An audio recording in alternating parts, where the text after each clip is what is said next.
So there has been a serious buffer overflow bug discovered with Realtek chips on Linux. So we're going to have a look at that and also how to check if you've been affected. So let's have a look.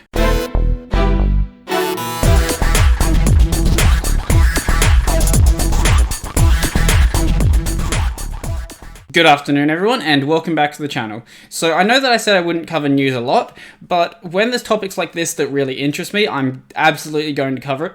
Plus you guys seem to be really enjoying it. It seems to be my most viewed content recently, and also it is just dead simple content to make, so it makes my life much easier.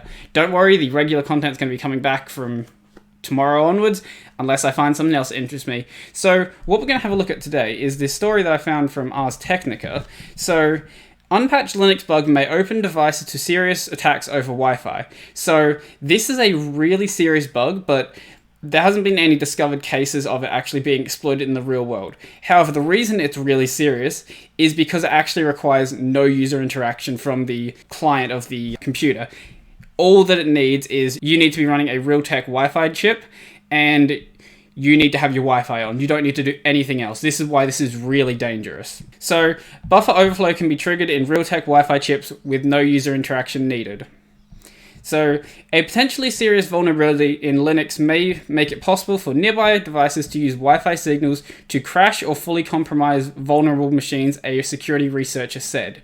The flaw is located in the RTL Wi-Fi driver, which is used to support Realtek Wi-Fi chips in Linux devices. So later in the video, I'll actually show you guys how to check what device you have in your computer, because this doesn't affect Intel chips or any other chips that are available, only Realtek chips. Luckily, Intel chips seem to be the most popular, so you're probably safe, but you should still check just in case. So the vulnerability triggers a buffer overflow, which is basically where you funnel in lots and lots of arbitrary data in the hopes of accessing memory you're not supposed to access, or say cracking security that you shouldn't be able to crack. So this vulnerability triggers a buffer overflow in the Linux kernel when a machine with a Realtek Wi-Fi chip is within radio range of a malicious device. At a minimum, exploits could cause an operating system to crash or could possibly allow a hacker to gain complete control of the computer.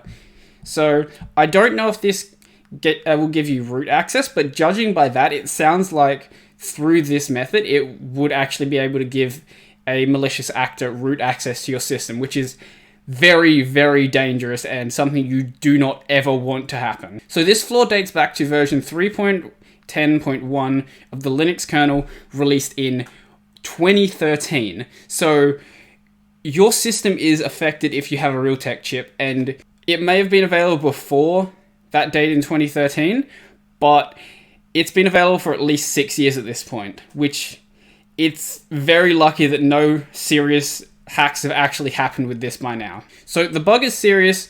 Nico Wiseman, I'm going to guess, who is the principal security engineer at GitHub, told Ars, it's a vulnerability that triggers an overflow remotely through Wi-Fi on the Linux kernel, as long as you're using... Okay, we already read that part. So the vulnerability is tracked as CVE 2019-17666. Linux developers proposed a fix on Wednesday. So this was released on the 18th. So that was Wednesday as of last week of the upload date. That will likely be incorporated into the OS kernel in the coming days or weeks. So there should be a patch fairly soon.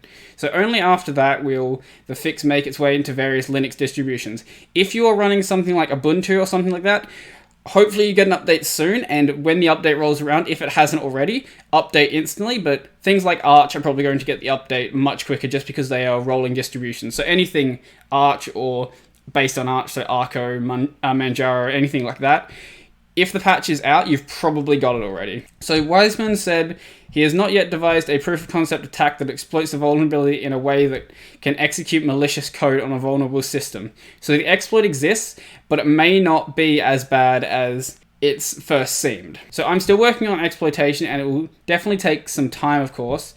It might not be possible, he wrote in a direct message. So on paper, this is an overflow that should be exploitable. Worst case, this is a denial of service. Best scenario, you get a shell. Hopefully this isn't actually a serious issue, but it should still be addressed as quickly as possible. Next, we go on to how this flaw actually works. So the driver flaw can be triggered when an affected device is within radio range of a malicious device as long as the Wi-Fi is turned on. It requires no interaction on the... Yeah, okay, we read that part.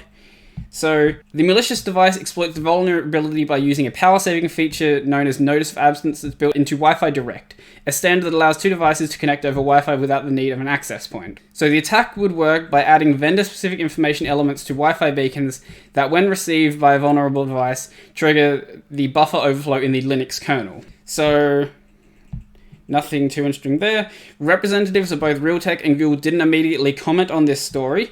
While it's not clear how severely this vulnerability can be exploited, the prospect of code execution attacks that can be staged wirelessly by devices within radio range is serious. That is absolutely true. Hopefully nothing bad has ever come of this.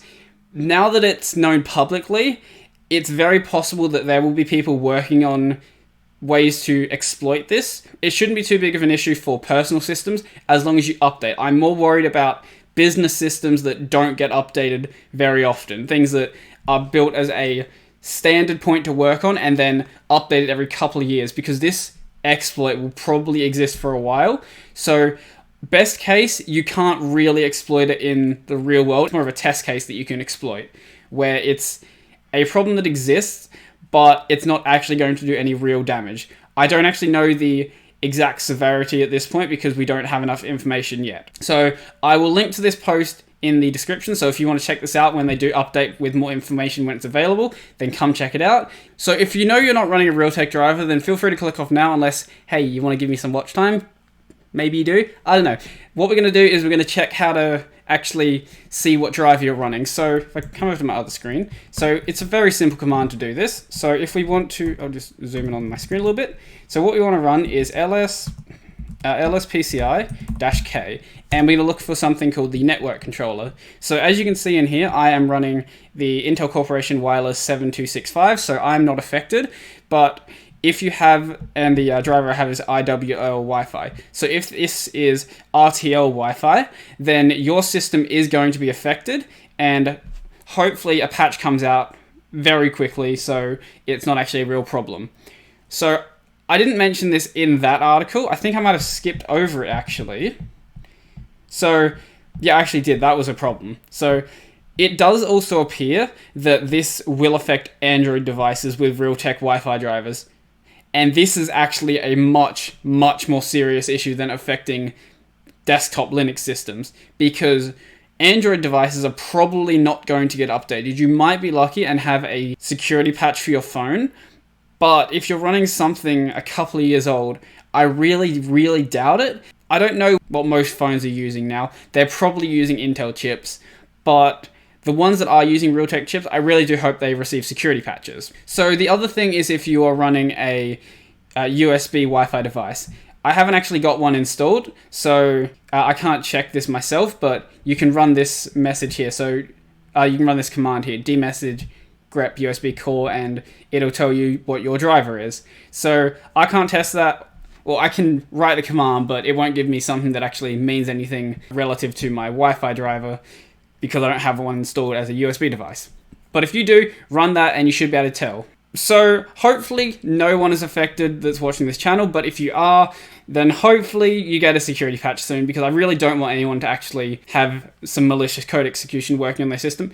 Even if this ends up not being really a exploit that can be exploited in the real world, I still hope that it gets patched quickly, and that I also hope that business systems actually do get updated so that this bug can just be eliminated entirely. Because if it is malicious and it is going to exist on business systems for a few more years to come, that is very dangerous, and there are some companies that could lose a ton of money because of that. So if you got something out of this video, remember to smash that like button and leave me a comment down below letting me know what you think. If I made some mistake, let me know and I will address it in the comments section down below. I'll probably pin a message if I made some sort of mistake, or if I notice something afterwards, then I will pin that as well.